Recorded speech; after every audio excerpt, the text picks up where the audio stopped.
Morning. चलिए start करते हैं। और डब्ल्यू प्रूफ है। Good morning. थोड़ा सा डिले हो गया, सिस्टम ही रिबूट हो गया था, इसी कारण डिले हो गए। तो हम लोग जो अध्ययन कर रहे थे वो पार्टनरशिप का रिटायरमेंट एवं डेथ के बारे में अध्ययन कर रहे थे। इस चैप्टर के बाद आपका डिजोल्यूशन स्टार्ट होगा और डिजोल्यूशन से भी क्वेश्चंस आपने एमसीक्यू में देख रखे हैं कुछ कुछ, और डिटेल में भी हम लोग क्वेश्चंस उसका भी और करेंगे। तो ओवरऑल जो पार्टनरशिप का क्वेश्चन आएगा बेसिक एडमिशन से रहता है, रिटायरमेंट से थोड़ा बहुत रहते हैं, और उसके बाद डिजोल्यूशन से क्वेश्चन रहेंगे। डिजोल्यूशन के बाद आपको पार्टनरशिप फॉर्म समाप्त हो जाएंगे। तो चलिए आगे हम लोग कंटिन्यू करते हैं।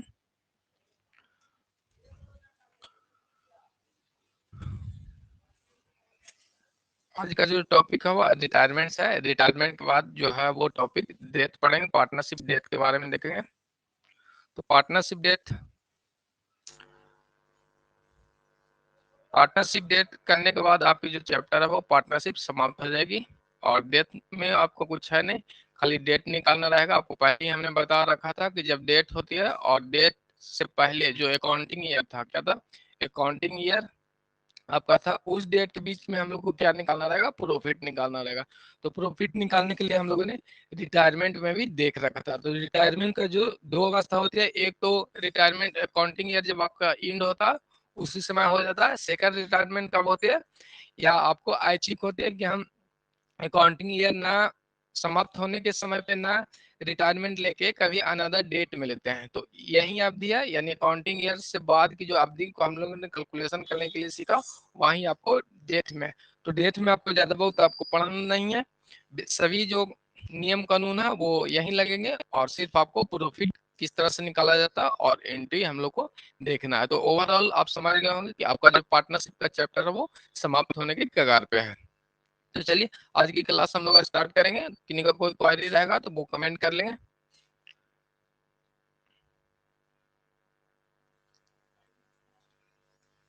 चलिए आगे देखेंगे।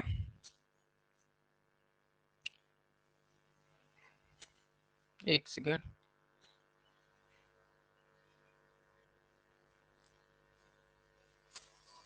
तो आज जो हम लोग को पढ़ना है, सेवानिवृत्त सरदार की देय राशि का निपटारा करेंगे। क्या करेंगे, जो रिटायरमेंट आपके पार्टनर्स होगी उनकी जो पूंजी होगी या कैपिटल होगी उसे क्या करेंगे, सेटल कर देंगे। उन्हें जो अमाउंट देके हम लोग सेटल कर लेंगे, और जो आपको ऑब्जेक्टिव क्वेश्चंस आएंगे उसका थ्योरी पार्ट को स्टार्टिंग में हम लोग देख लेते हैं। सबसे पहले देखेंगे कि जाने वाले जो सरदार आपके होंगे, खाते को क्या करेंगे, निपटारा सरदारी समझौते की शर्तों के अनुसार होगी। या तो आपने पार्टनरशिप डीड बना रखी थी तो उस डीड के अनुसार आपकी जो सेटलमेंट है वो आपको करना होगा। कोई भी पार्टनर्स आपके ये रिटायर हो रहे हैं, आपके पार्टनर्स रिटायर होंगे, तो इनकी जो डीड आपने बनाई थी या समझौते बना रखे थी, तो इस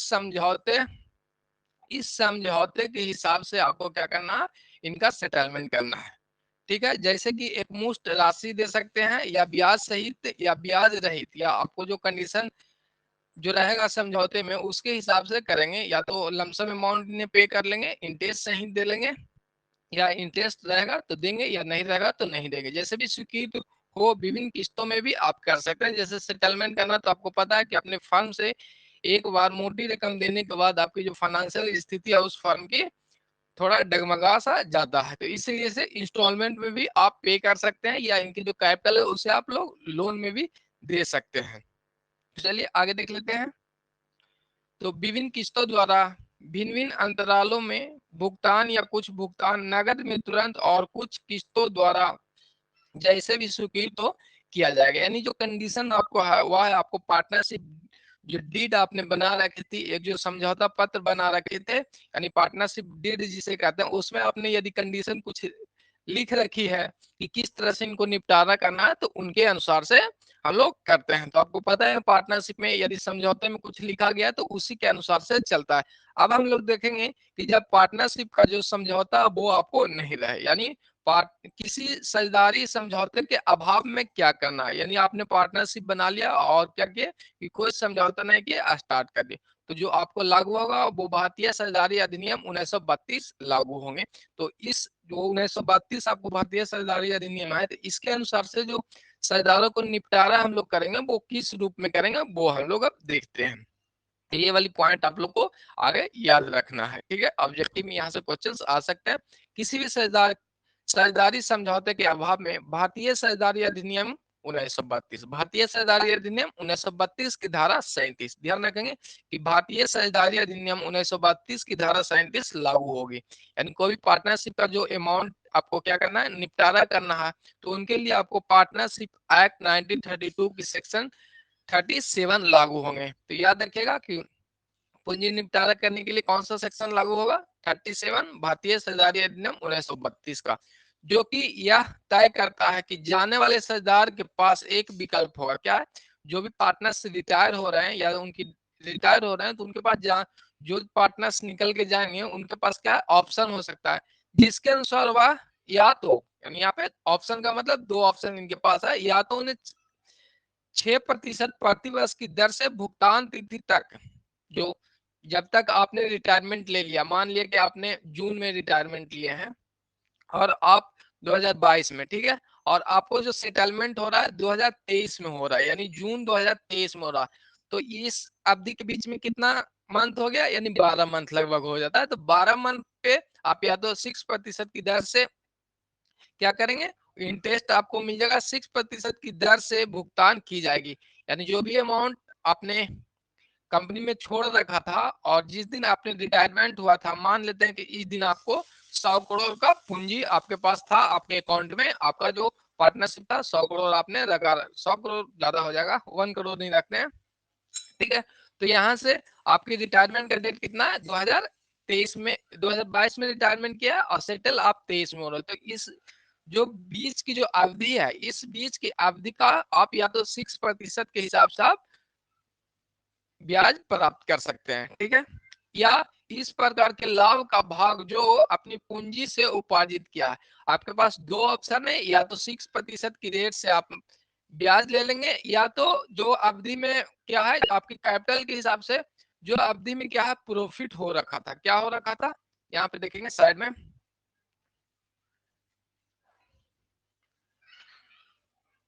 चलिए अब देख लेंगे हम लोग।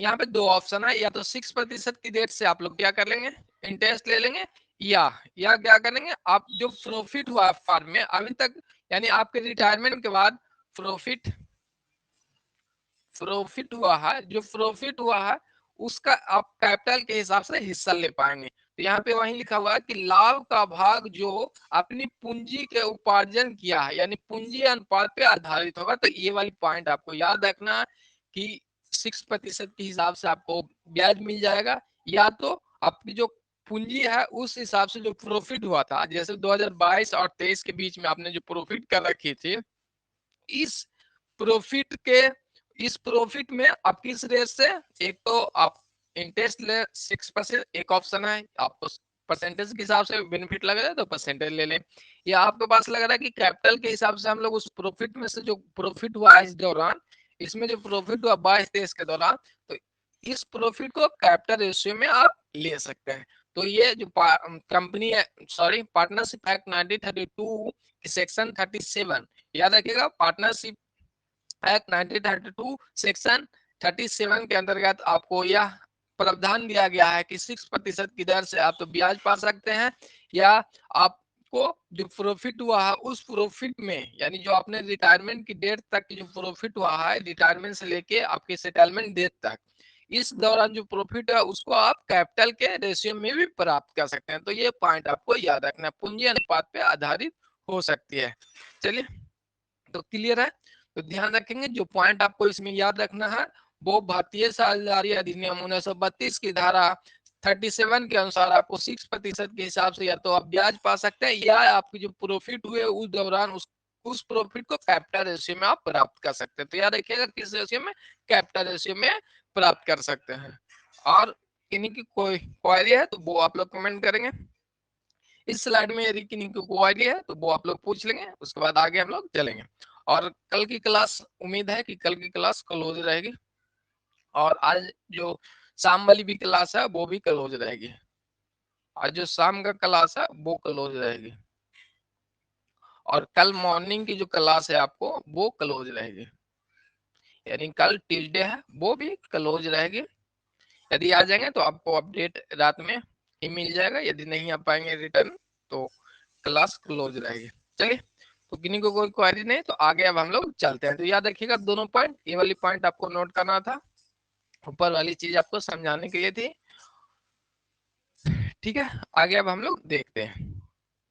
इसके बाद देखते हैं कि सेवानिवृत्त सरदार की कुल देय राशि का निर्धारण। अब तो आपको पता है कि जो आप सेटलमेंट करेंगे तो उनका जो निर्धारण है वो किस तरह से करेंगे, वो हम लोग चर्चा करेंगे। यानी रिटायरमेंट जो पार्टनर्स की कुल देय राशि होंगे, जो कि सभी समायोजन करने के पश्चात, आपको ध्यान रखना है कि आपको ऐसे भी जनरली आपको पता है कि किसी को भुगतान करते हैं, उनका बड़े बड़े समेट के फंड से निकालेंगे तो उनकी सारा सेटलमेंट आपको करना पड़ता है। बेसिक चीज ये है कि आपको किसी भी पार्टनर से रिटायर हो रहे हैं तो उनकी जो जितनी भी सारी एडजस्टमेंट है वो करके उन्हें हम लोग बाहर करते हैं। तो चलिए वो देख लेते हैं। सेवानिवृत्त सरदार की कुल देय राशि का निर्धारण, जो कि सभी सरदार सभी समायोजन करने के पश्चात किया जाएगा, यानी ऑल एडजस्टमेंट करने के बाद पार्टनर्स को हम लोग पे करते हैं। भुगतान तुरंत किया जाएगा, क्या कि या तो आपको इच्छा है तो वो आपके पास फर्म में उतना कैपेसिटी है कि आपके पास पूंजी है तो उनका कैपिटल को देके उन्हें सेटल कर दिया जाता है। यदि फर्म तुरंत भुगतान करने की स्थिति में नहीं है, एक तो ये सिचुएशन बनता है कि फर्म का स्थिति अच्छी है तो वो तुरंत भुगतान कर लेंगे, या सेकंड सिचुएशन बनता है कि भुगतान करने की स्थिति में नहीं है, वो तुरंत भुगतान नहीं कर सकते हैं, ईयर टू ईयर या ड्यूरेशन के बाद एक भुगतान कर सकते हैं। तो इस स्थिति में सेवानिवृत्त सरदार की कुल देय राशि को क्या करेंगे, ऋण खाते में हम लोग ट्रांसफर करते हैं। और आपको पता है कि पार्टनर्स का ऋण पे कितना प्रतिशत का इंटरेस्ट मिलता है, ये पहले बताएंगे, आप लोग कमेंट करेंगे। कोई भी पार्टनर्स थे उनकी जो लोन था उस पे कितना प्रतिशत की दर से लोन मिलता था, भारतीय साझेदारी अधिनियम के हिसाब से 1932 था, उसमें आपको कमेंट करके बताना है कि लोन पे कितना प्रतिशत की दर से इंटरेस्ट मिलता है। चलिए 6%, जूही परवीन जी का कमेंट आ गया था 6%। अब हम लोग आगे देखेंगे जो कि बिल्कुल राइट है। तो यही बात यहाँ पे भी ध्यान रखना, अभी हमने पीछे भी पढ़ा था कि जो पार्टनर्स की जो पूंजी रह जाएंगे उस पे कितना प्रतिशत की दर से देना है, 6% की दर से देना है। इसके बाद भी सौरभ जी का भी आंसर है 6%। तो इसमें एक और ऑप्शन है, रिटायरमेंट के बाद जो पार्टनर्स का कैपिटल रख लेते हैं उसे लोन में हम लोग कन्वर्ट करते हैं तो 6% की दर से, तो रेट तो सेम हो गया। लेकिन एक अनदर पॉइंट था कि जो या तो पार्टनर्स का इच्छा है कि हम प्रॉफिट का में, क्योंकि मेरा पूंजी से क्या है प्रॉफिट यूज हुआ है, जनरेट हुआ है, तो उस प्रॉफिट को कैपिटल रेशियो में भी ले सकते हैं, ये चॉइस इनके पास रहता है भारतीय सरकारी अधिनियम 1932 के धारा 37 के अनुसार। अब यहाँ पे हम लोग देख रहे थे कि सेवानिवृत्त सरदार यानी रिटायरमेंट जो पार्टनर्स की कुल देय राशि को हम लोग ऋण खाते में हस्तांतरित कर दिया। क्या कहते हैं, या तो आपको पता है कि पार्टनर्स के हम लोग जो अमाउंट है वो यहाँ पे देख लेंगे, दो पार्टनर्स है, तीन पार्टनर्स हैं, उसमें से एक पार्टनर्स क्या हो रहा है, रिटायरमेंट ले रहा है। ये रिटायरमेंट आपको लेना है। तो अब जो इस समय इन्होंने रिटायरमेंट लिया है जून के मंथ में, और इस महीने हम लोग क्या कर रहे हैं कि कैश सेटल नहीं कर रहे हैं, क्या कर रहे हैं, कैश सेटल नहीं कर रहे हैं। तो इनकी जो कैपिटल हो जाएगी उसे हम लोग कहाँ पे ट्रांसफर करेंगे, पूंजी में, या सॉरी लोन में ट्रांसफर करेंगे, क्या है, ऋण में हम लोग इसे ट्रांसफर करते हैं। तो ये ध्यान में रखेंगे कि जो भी पार्टनर्स का अमाउंट सेटल हम लोग नहीं करते हैं तो उसे हम लोग लोन में ट्रांसफर कर देते हैं, कर दिया जाएगा। जैसे ही राशि का भुगतान किया जाएगा उनके खाते में नाम किया जाएगा और आवश्यक जो एंट्री है वो करेंगे। तो जनरली जो इस स्लाइड में आपको अभी तक ध्यान रखना है कि जो पार्टनर्स की कैपिटल होंगे उसे हम लोग सेटल नहीं कर पाते हैं रिटायरमेंट के टाइम पे, तो उनकी जो कैपिटल है उसे हम लोग कहाँ पे ट्रांसफर कर देंगे, ऋण में ट्रांसफर कर देते हैं। इसके बाद जो जनरल एंट्री है वो देखेंगे, जब सेवानिवृत्त सरदार की पूर्ण भुगतान कर दिया जाता है। तो ये तो आसान सा एंट्री इसका, आपको पता है कि किसी भी पार्टनर्स को हम लोग क्या करेंगे, पे करेंगे। तो आपको पता है कि उनका कैपिटल फंड से क्या कर रहे हैं, बाहर कर रहे हैं, क्या कर रहे हैं, गेट आउट हम लोग कर रहे हैं, बाहर कर रहे हैं। तो उनकी जो कैपिटल पहले से क्या हो रखी थी, फंड में क्रेडिट हो रखी थी। आपको पता है कि जो पार्टनर्स की जो कैपिटल होती है फंड में वो जनरली आपको क्रेडिट रहती है। इस क्रेडिट अमाउंट को अब हमें बाहर करना फर्म से इस कैपिटल को, तो डेबिट कर देना। तो सेवानिवृत्त, ध्यान रखिएगा कि रिटायरमेंट पार्टनर्स की पूंजी खाता को हम लोग नाम करेंगे, और टू रोकड़ या बैंक या कैश में देंगे तो कैश रोकड़ लिख सकते हैं, और चेक में देते हैं तो बैंक लिख सकते हैं। ये सब नॉर्मल सी चीजें हैं, ध्यान होंगे सभी को। तो ध्यान रखिएगा कि सेवा निवृत्त साझेदार यानी रिटायरमेंट पार्टनर्स की पूर्ण भुगतान, यहाँ पे क्या कि पूर्ण भुगतान रोकड़ में करेंगे तो हम लोग retiring partners capital account debit to cash account या बैंक अकाउंट करते हैं। तो ये फर्स्ट सिचुएशन हो गया जब हम लोग क्या करते हैं, तुरंत भुगतान कर दिया। अब हम लोग देखेंगे कि जब पार्टनर्स की जो अमाउंट है वो तुरंत भुगतान नहीं कर पाते हैं, तो इसे हम लोग क्या करेंगे, ट्रांसफर करना है ऋण में। यहाँ पे देखेंगे सेकंड सिचुएशन आपको कि जब सेवानिवृत्त साझेदार की समस्त राशि को ऋण मान लिया जाता है। यहाँ पे ध्यान रखिएगा कि जो ऑल पार्टनर्स, सॉरी जो रिटायरिंग पार्टनर्स है उनकी जो कैपिटल था उसे हम लोग क्या मान लिया है, ऋण मान लिया। तो आपको पता है कि आपके पास पहले से फर्म में कैपिटल थी तो वो क्रेडिट था। तो इसे हम लोग क्या करें, अब कैपिटल को हटाना है, जनवरी तो हटा ही रहे हैं ऋण में ट्रांसफर करके। तो इनकी कैपिटल क्रेडिट पहले से हो रखी थी, इसीलिए अब इसे हम लोग डेबिट करेंगे। रिटायरिंग सेवानिवृत्त सरदार की पूंजी खाता डेबिट, और टू सेवानिवृत्त सरदार की ऋण अकाउंट। आपको पता है कि जो कैपिटल था वो क्रेडिट था, तो इसे हम लोग क्या कर लिए हैं, डेबिट कर लिए। तो कैपिटल समाप्त हो गया। और फर्म में आपको पता है कि ऋण आएगा तो उसे हम लोग क्रेडिट करते हैं। आपको पता है कि लायबिलिटी फर्म की बढ़ता है तो उसे हम लोग क्या करते थे, क्रेडिट करते थे। तो इस हिसाब से भी आप लोग एंट्री आसानी से कर सकते हैं, याद रखने की चीजें नहीं है। सेवानिवृत्त सरदार की कैपिटल पहले से क्रेडिट हो रखी थी, इसे हम लोग क्या कर लिए, डेबिट कर दिया। और टू सेवानिवृत्त सरदार की ऋण में हम लोग इसे कन्वर्ट करें तो टू ऋण कर लेते हैं। ठीक है, यहाँ तक किसी को कोई डाउट नहीं होगा।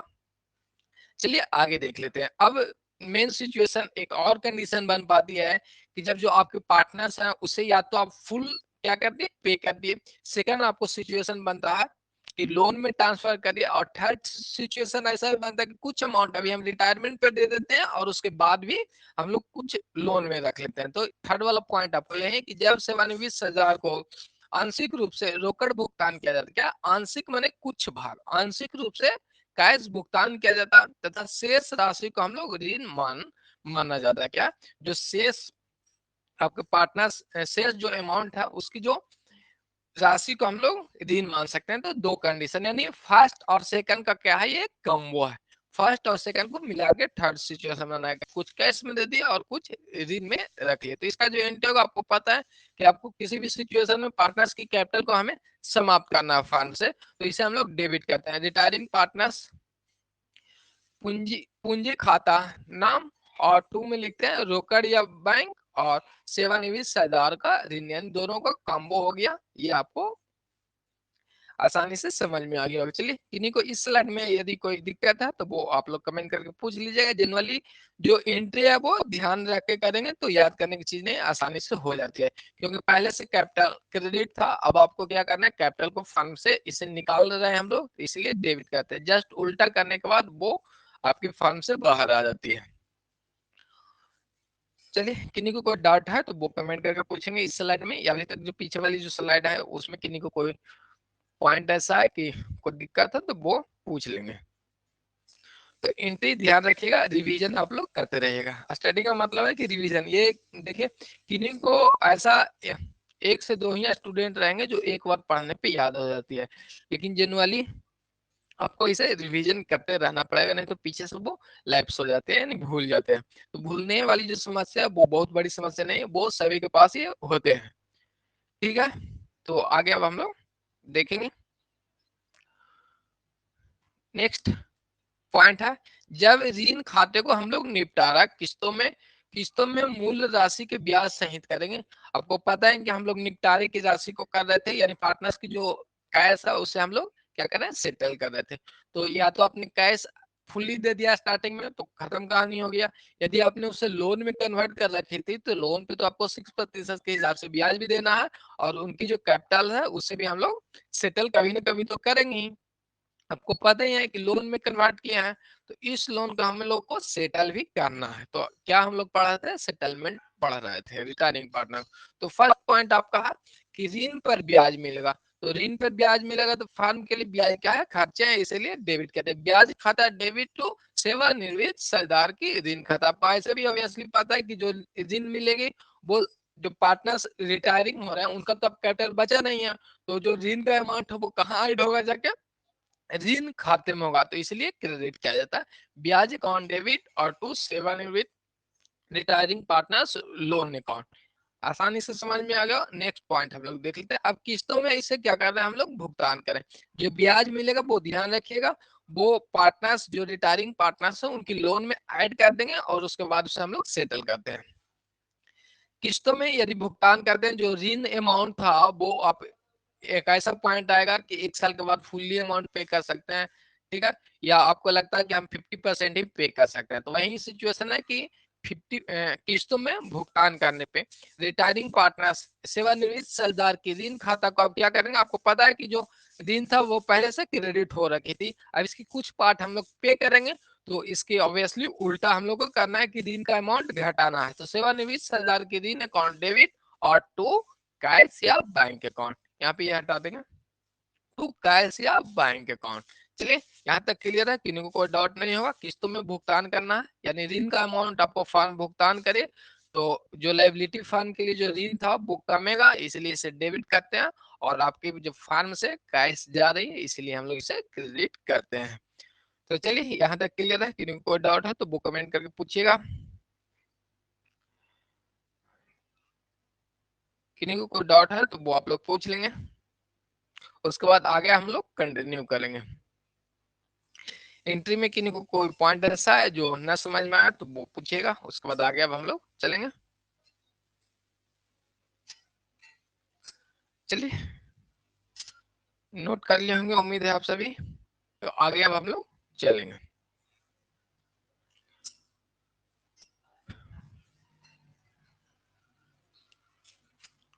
तो याद रखिएगा कल की क्लास जो मॉर्निंग वाला वो आपकी क्लोज रह पाएगी, उम्मीद तो कम है कि हम रिटर्निंग आ पाएंगे, तो देखते हैं जैसा सिचुएशन होगा वो आपको 90% चांसेस है कि रिटर्न नहीं आ पाएंगे, कोशिश करेंगे कि रिटर्न आ जाए, तो आपकी कल की क्लास होगी, और आज शाम वाली भी क्लास आपको क्लोज है, और कल मॉर्निंग वाली भी उम्मीद है कि क्लोज ही रह पाएगी।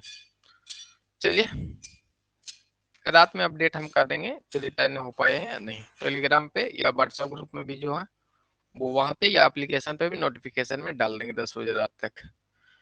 तो चलिए आगे देखेंगे। अब हम लोग अब क्या कर रहे थे, साझेदारों की पूंजी का अब हम लोग समायोजन पढ़ेंगे। अभी हम लोग सेटलमेंट देख रहे थे। सर कहाँ जा रहे हैं, चलिए पढ़ने जा रहे हैं, ज्यादा दूर जा नहीं रहे लेकिन थोड़ा कुछ काम है, आगे देख लेंगे। साझेदारों की पूंजी में समायोजन करेंगे। क्या अभी तक हम लोग जो पार्टनर रिटायर है उनका सेटलमेंट कर लिए और चीजें आपने देख लिया।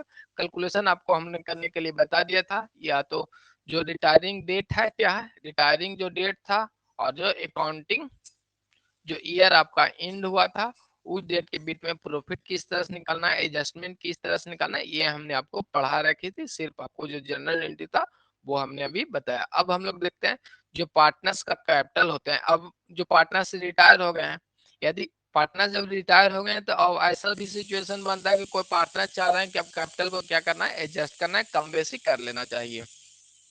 तो इस सिचुएशन में किस तरह से आपके क्वेश्चंस आएंगे ऑब्जेक्टिव, और किस तरह से आगे हम लोग डील करेंगे वो देखेंगे।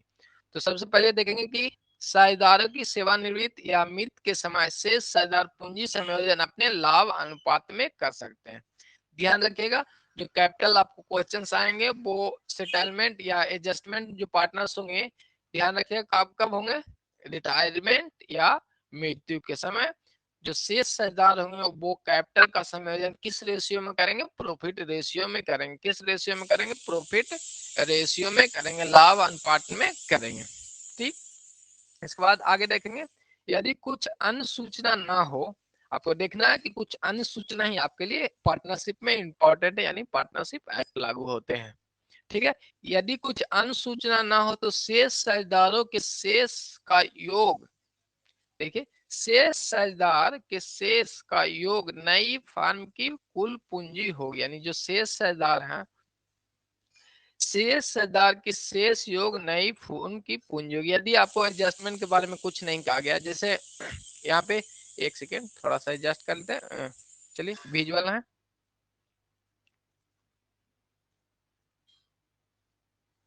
अब यहाँ पे देखेंगे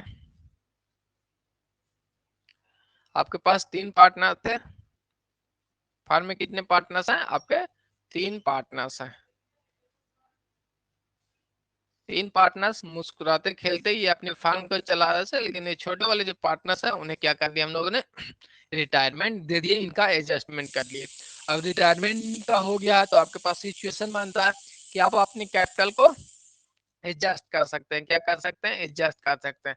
तो जो आप एडजस्ट करेंगे वो आपको प्रॉफिट रेशियो में, जो कैपिटल को आप लोग एडजस्ट करेंगे, कैपिटल को जो एडजस्ट करेंगे वो प्रॉफिट रेशियो में एडजस्ट करेंगे। ठीक है, यदि कुछ नहीं सूचना दी गई कि किस तरह से एडजस्ट करना, तो जो ये 2 पार्टनर्स आपके ए और बी रह गए, तो इन्हीं का जो कैपिटल है वही आपको फर्म का क्या हो जाएगा, यानी पार्टनरशिप का कैपिटल हो जाएगा। ठीक है, यदि कुछ नहीं कहा गया है, सूचना नहीं दिया गया, तो शेष शेयरदार का शेष का योग, यानी जो आपके पार्टनर्स ए और बी बचे हुए थे, इनका जो भी कैपिटल था, इसी के योग को क्या कर लेंगे हम लोग? कैपिटल मान लेते हैं, यानी फर्म की पूंजी मान लेंगे। तथा शेष शेयरदारों की नई पूंजी का निर्धारण करने के लिए फर्म की कुल पूंजी को शेष शेयरदार के नए नए यहाँ पे देखेंगे, शेष शेयरदारों की नई पूंजी का निर्धारण करने के लिए फर्म की कुल पूंजी, जो अभी हमने कुल पूंजी निकाली, फर्म की कुल पूंजी को शेष शेयरदार में नए लाभ विभाजन अनुपात के अनुसार बांटा जाएगा। तथा पूंजी से अधिक होने पे, यहाँ पे ध्यान रखिएगा कि जो भी फर्म की जो आपकी कैपिटल थी, इसे हम लोग बांट लेंगे। जो न्यू रेशियो होगा उस रेशियो में आपको कैपिटल को अनुपात आपको बनाना। मान लेते हैं कि 10,000 रुपया का कैपिटल था और न्यू रेशियो 1 है, तो 5,000 इनको और 5,000 बी को देना था। ठीक है, सी तो रिटायर ही हो गए हैं, तो ये आपका नया कैपिटल आ जाएगा। क्या करेंगे? कुछ नहीं करेंगे, तो दोनों को कैपिटल जो बच गया है फर्म में उसे जोड़ के और एडजस्टमेंट करना है, तो हम लोग न्यू रेशियो के हिसाब से उसे डिस्ट्रीब्यूट कर लेते हैं। और पहले से पूंजी मान लेते हैं, ये 10,000 था, एक का 6,000 था और एक का 4,000 था। तो आपको पता था कि ओल्ड कैपिटल 6,000 है, दोनों और बी का जो ओल्ड कैपिटल है वो 4,000, लेकिन न्यू जो हमने एडजस्टमेंट कर रखी है उसके हिसाब से दोनों को 5,000 रुपए, यानी प्रॉफिट जो रेशियो है वो इक्वल कर लिया। तो इस प्रॉफिट रेशियो के हिसाब से इनकी कैपिटल कितना हो गया? 5,000 रुपए हो गए। अब आपको पता है कि ए का कैपिटल 6,000 है, तो ए क्या करेंगे? 1,000 अपना निकाल के लेके निकल लेंगे। ठीक है, और बी क्या करेंगे? बी का कैपिटल आपको 4,000 है पुराना वाला, लेकिन नया में तो इस इन्हें 5,000 करना है कैपिटल, तो 1,000 ये फार्म में क्या करेंगे? लेकर आएंगे। ये समझ में आपको आ गया होगा, इस तरह से एडजस्टमेंट होता है। तो ध्यान रखेंगे कि पार्टनर्स की जो कैपिटल होंगे वो किस तरह से एडजस्टमेंट करेंगे। कुछ नहीं कहा गया कि कितना कैपिटल रखना है। यदि आपको कह दिया जाएगा कि 1,20,000 रुपए कैपिटल रखना है, तो 1,20,000 को हम लोग न्यू प्रॉफिट शेयरिंग रेशियो में बांटेंगे और जो जो अमाउंट आएगा पुराने का जो डिफरेंस होगा उस हिसाब से करेंगे। बढ़ जाएगा कैपिटल, पुराने वाला कैपिटल बढ़ेगा तो वो निकाल लेंगे, और यदि पुराने वाला कैपिटल इनका घट गया तो ये क्या कर रहे हैं? 1,000 लेके फंड में आ रहे थे। तो इसी तरह से यदि कुछ नहीं कहा गया था तो जो कैपिटल था उन्हें ही हम लोग ऐड कर लेते हैं। ठीक है, फंड का कैपिटल 10,000 रुपया ऐड कर लिया और उसे हम लोग न्यू रेशियो में क्या करते हैं? डिस्ट्रीब्यूट कर लेते हैं, और उसके हिसाब से फिर हम लोग एडजस्टमेंट कर लेते हैं कि किनको कितना कैपिटल रहना चाहिए। ठीक है, आगे देखेंगे नए लाभ अनुपात के अनुसार बांटा जाएगा, तो पूंजी से अधिक या कमी को सरदार व्यक्तिगत खाते से ज्ञात किया जाएगा। जो पूंजी आपका वो हमने अभी व्यक्तिगत खाते से क्या कर लिए? कंपेरिजन कर लिए थे। ठीक है, इस प्रकार अधिक क्या, यानी जो अधिक हो जाएगा या कमी सरदार द्वारा रोकर निकाल लिया जाएगा। जो अधिक होगा वो निकालेंगे और कमी होगा वो लेकर जाएंगे। ठीक है, रोकर निकाल कर या रोकर लेकर, यहाँ पे लेकर आएंगे, क्या है? लेकर आना है, लेकर आएंगे। ठीक है, जैसे भी स्थिति हो वो आपको अप्लाई होगा। ठीक है, द्वारा समायोजन किया जाएगा। ओवरऑल आपने कैपिटल को एडजस्टमेंट को समझ रखी है। अच्छा, मेरे पिक्चर से इधर दिखा नहीं रहा, चलिए यहाँ पे देख लेंगे। आपने ओवरऑल समझा कि जो आपके पास पार्टनर्स थे वो फिर से हम लोग कर लेते हैं। यहाँ पे देखेंगे थोड़ा स्क्रीन, उम्मीद करते हैं कि नया स्क्रीन आपको लाएंगे बड़े वाली, तो वहां पे जो ऐसे तो भी स्क्रीन आपको शो होते होंगे जो भी लिखा हुआ है, उसमें कोई दिक्कत नहीं होना चाहिए। चलिए तो मीटर ही नहीं रहा, कोई नहीं, इसे हम लोग पूरे दिस पेज को कर लेते। अभी यहाँ पे देखेंगे कि कितने पार्टनर्स थे आप लोग, 3 पार्टनर्स थे। क्या पार्टनर्स थे? 3 पार्टनर्स थे। चलिए ये 3 पार्टनर्स आपके हैं, और इन 3 पार्टनर्स में से सी को हम लोग क्या कर रहे हैं, रिटायरमेंट दे रहे हैं। क्या कर रहे हैं? रिटायरमेंट या सेवानिवृत्त कर रहे थे। अब जो पार्टनर्स बच गए, इनका कैपिटल 6,000 रुपया और इनका कैपिटल 10,000, 4,000 रुपया। ठीक, अब यहाँ पे हमें क्या करना है, अब पार्टनर्स जा रहे हैं तो कैपिटल को हम लोग को एडजस्टमेंट करना है। तो टोटल जो फर्म का कैपिटल कितना अब है, फर्म का कैपिटल आपको कितना है, 10,000 रुपया। तो अब हम लोग को एडजस्टमेंट करना है, इस 10,000 का जो कैपिटल है उसे हम लोग एडजस्टमेंट करना। तो एडजस्टमेंट किस रेशियो में करेंगे, प्रॉफिट शेयरिंग रेशियो में। किस रेशियो में? प्रॉफिट रेशियो में, न्यू प्रॉफिट रेशियो में हम लोग एडजस्टमेंट करेंगे। अब ये 10,000 आपके पास था, अब हमने डिसीजन ले लिया है कि न्यू प्रॉफिट शेयरिंग रेशियो आपको 1/1 है। क्या? 1:1 है। तो आपके पास जो 10,000 रुपया है, इसे आपको निकालना तो आता ही है कि ए का पूंजी कितना हो जाएगा, 1/1/2 यानी 5,000। के मैंने 1000 यानी 5,000। तो बी का कितना हो जाएगा, सेम 5,000 इनका, तो 5,000 भी इनका हो जाएगा। ठीक है, अब हमने पाया कि जो ए पार्टनर्स आपके हैं, क्या है, ए पार्टनर्स है, इनका जो ओल्ड कैपिटल है, ओल्ड कैपिटल क्या है, ओल्ड कैपिटल, ओल्ड कैपिटल कितना है, 6,000 रुपया। बी का ओल्ड कैपिटल कितना है, 4,000। अब हमने पाया कि ए का न्यू कैपिटल कितना होना चाहिए, 5,000। तो 1,000 तो फर्म में इनका जो ए का पूंजी है वो क्या है, 1,000 क्या है, एक्स्ट्रा है। तो 1,000 ये निकालेंगे, क्या है, 1,000 निकालेंगे, यानी इनकी कैपिटल को हम लोग डेबिट करेंगे। ठीक, और 2 कैश कर लेंगे फर्म से, क्योंकि यहाँ पे देखेंगे फर्म से एंट्री करेंगे ना कि पार्टनर्स के हिसाब से। और यही सेकंड बी वाले पार्टनर्स जो आपके हैं, इनका जो कैपिटल है वो क्या है, 4,000 है, लेकिन इन्हें लाना कितना है, कैपिटल रखना कितना, 5,000। तो 1,000 ये क्या करेंगे, फर्म में 1,000 लेकर आएंगे। एडजस्टमेंट समझ गए। और जो जो ध्यान रखना, वो किस रेशियो में इनका जो कैपिटल को एडजस्टमेंट करते हैं, पार्टनर्स का डेथ होने पे या रिटायरमेंट होने पे प्रॉफिट शेयरिंग रेशियो पे हम लोग इनका एडजस्टमेंट करते हैं। चलिए आगे देखेंगे हम लोग, एक सेकेंड। अब यहाँ पे जो एंट्री है वो देख लेंगे। ऐसे जनरली आप लोगों ने समझ रखी होगी, निम्न जो रोजनामचा है या जनरल एंट्री की प्रविष्टियां वो इस तरह से होंगी, यानी अधिक्य राशि सरदार द्वारा आदान किया जाएगा। जो जिनका कैपिटल अधिक हो जाएगा वो क्या करेंगे, वो अपना अमाउंट को निकालेंगे। तो आपको पता है कि कैपिटल पहले से क्रेडिट हो रखा था, और कैपिटल को कम करना है तो कैपिटल को अब हम लोग को क्या करना है, डेबिट करना। पहले से क्रेडिट हो रखा था, लेकिन अब हमें इसे कम करना है।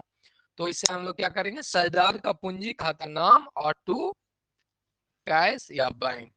ठीक, उसी तरह से बी ऑप्शन है, सरदार द्वारा पूंजी के लिए राशि लाना पड़ा, यानी जो न्यू कैपिटल है वो अधिक हो गया है पुराने कैपिटल के मुकाबले, तो उन्हें क्या करना पड़ेगा, कैपिटल लाना पड़ेगा। तो फर्म में कैपिटल आएगी यानी कैश के रूप में आएगी, तो कैश अकाउंट डेबिट, और 2 सरदार की पूंजी खाता। ठीक है, सरदार का नाम लिख लेंगे। यहाँ पे बी, जैसे यहाँ पे ए था, ए पार्टनर्स का कैपिटल अकाउंट डेबिट, 2 कैश, और यहाँ पे रोकड़ और बैंक, और 2 बी का पूंजी खाता। यहाँ तक क्लियर है? तो चलिए, किसी को कोई डाउट है तो वो आप पूछिएगा। तो जो पॉइंट याद रखना है कि इनका कैपिटल का एडजस्टमेंट किस रेशियो में करते हैं हम लोग, प्रॉफिट रेशियो में करते हैं। चलिए एक क्वेश्चन है वो हम लोग करेंगे, तो और आपको आसानी से समझ में आ जाएगा। मोहित, नीरज, सोहन फर्म के क्या है, साझेदार हैं। अपने लाभ विभाजन अनुपात 2:1:1 में अनुपात ये रख रखी है। नीरज क्या हो रहे हैं, ये जो आपकी पार्टनर्स है वो आपको नीरज सेवानिवृत्त होते हैं। मोहित और सोहन ने निर्णय लिया कि नई फर्म की पूंजी कितना होना चाहिए। यहाँ पे क्या कि हमने डिसीजन ले रखी थी कि नए जो कैपिटल है उसका पूंजी हम लोग को 1,20,000 रखना है। ठीक, सभी समायोजन के पश्चात मोहित और सोहन की पूंजी का जमा शेष कितना है 82,000, यानी ओल्ड कैपिटल इनको एडजस्टमेंट के बाद 82,000 तथा 41,000 रुपया शेष हजारों द्वारा लाई गई या उनको भुगतान की गई राशि की गणना करें। क्या करना है आपको यहाँ पे कि जो भी न्यू कैपिटल के रूप में लाए हैं या कैपिटल निकाल के ले जाना है वो आपको यहाँ पे एंट्री करना है। तो चलिए क्वेश्चंस को एडजस्ट कर लेंगे, उसके बाद आगे हम लोग सॉल्व करेंगे। चलिए यहाँ पे सबसे पहले क्या करना है आपको, ओल्ड न्यू कैपिटल कितना रखना है, न्यू कैपिटल आपको कितनी रखनी है 1,20,000 रुपए। कितनी रखनी है 1,20,000 रुपया आपको न्यू कैपिटल रखनी है। पार्टनर्स के रिटायरमेंट होने के बाद क्या है या डेथ हो जाएगा यहाँ पे रिटायरमेंट हो जाएगा। अब आपको ओल्ड कैपिटल कितना है, ओल्ड कैपिटल आपको कितना दिया हुआ है, सबसे पहले मोहन को लिख लेते हैं, मोहित का ओल्ड कैपिटल आपको कितना है 82,000, कितना है 82,000। और उसके बाद सोहन का कितना दिया हुआ है 41,000 रुपये, ये आपका ओल्ड कैपिटल दिया हुआ। अब यहाँ पे ध्यान रखेंगे जो न्यू कैपिटल आपको है इसको सोहन का न्यू कैपिटल कितना होगा, न्यू कैपिटल मोहित का न्यू कैपिटल और सोहन का न्यू कैपिटल कितना होगा वो आप लोग कमेंट करके बताइएगा।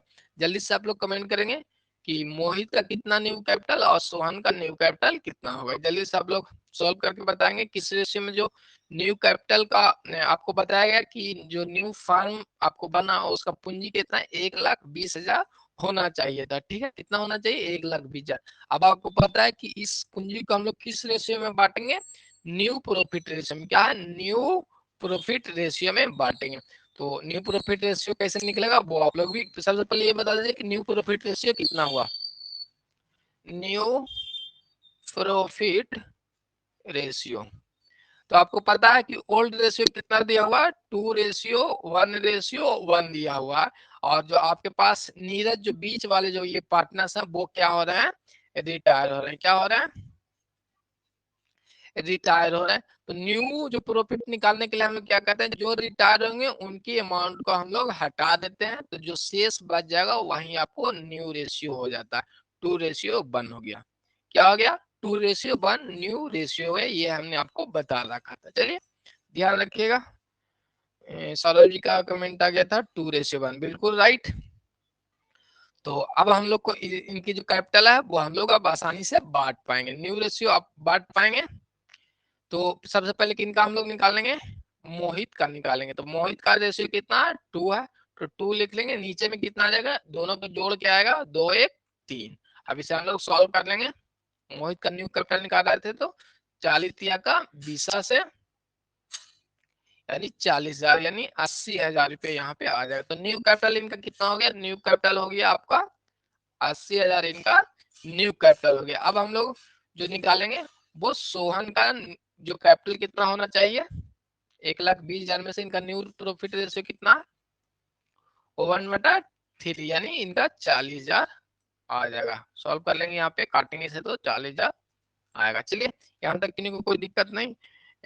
80,000 और 40,000, चलिए जो ही परवीन जी का भी कमेंट है कि 80,000 40,000 और बिल्कुल राइट है, तो वेरी गुड। तो अब यहाँ पे यहाँ हो गया, इसे ब्लू से ही लिख देते हैं। न्यू कैपिटल आपको आपने फाइंड आउट कर लिया है, कितना गया 80,000 और 40,000 है।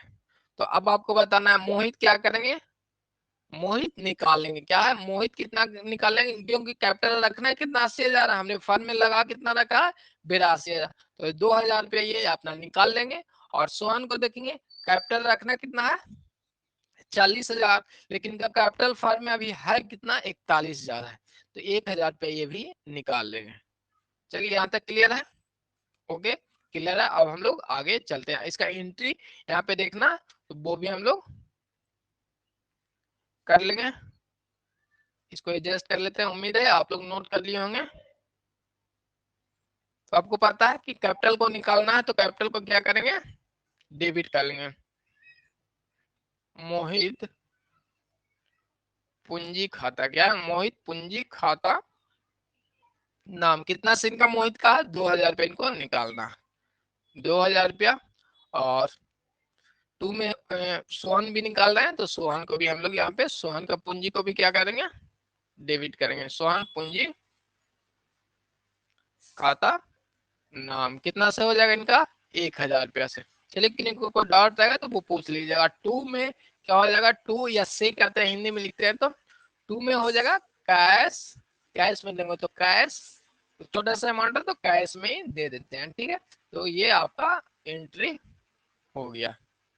यहाँ तक किसी को कोई दिक्कत, कैपिटल को एडजस्टमेंट भी हम लोगों ने समझ लिया कि किस तरह से कैपिटल को, यहाँ पे देखेंगे आपको इसमें बता रखे थे कि न्यू फर्म की कैपिटल कितना होगा, 1,20,000। यदि ये वाले पॉइंट नहीं दिया रहता तो इनकी जो कैपिटल है उसे ही जोड़ देते ओल्ड कैपिटल को, इनकी प्रॉफिट न्यू प्रॉफिट जो रेशियो था उस हिसाब से हम लोग यहाँ पे, अब तो न्यू प्रॉफिट रेशियो 2:1 निकल के आया था, तो इसे हम लोग इस रेशियो में यहाँ पे बांट के लिख लेते, ठीक है। आप समझ में आ गया होगा। तो आज हम लोग क्लास यहीं पे रखेंगे, अब हमें निकालना भी है और लगभग टाइम भी हो गई है। चलिए, तो किसी को कोई डाउट है तो जल्दी से पूछ लीजिएगा।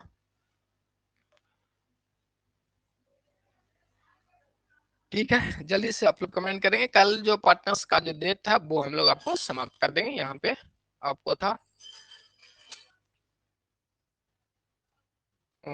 चलिए, नहीं कोई डाउट नहीं है तो टेक केयर, बाय बाय, दिन करते रहिएगा। और आज शाम की भी क्लास क्लोज है और कल की भी क्लास आपकी क्लोज रहेगी, उम्मीद है कि क्लोज ही रहेगी।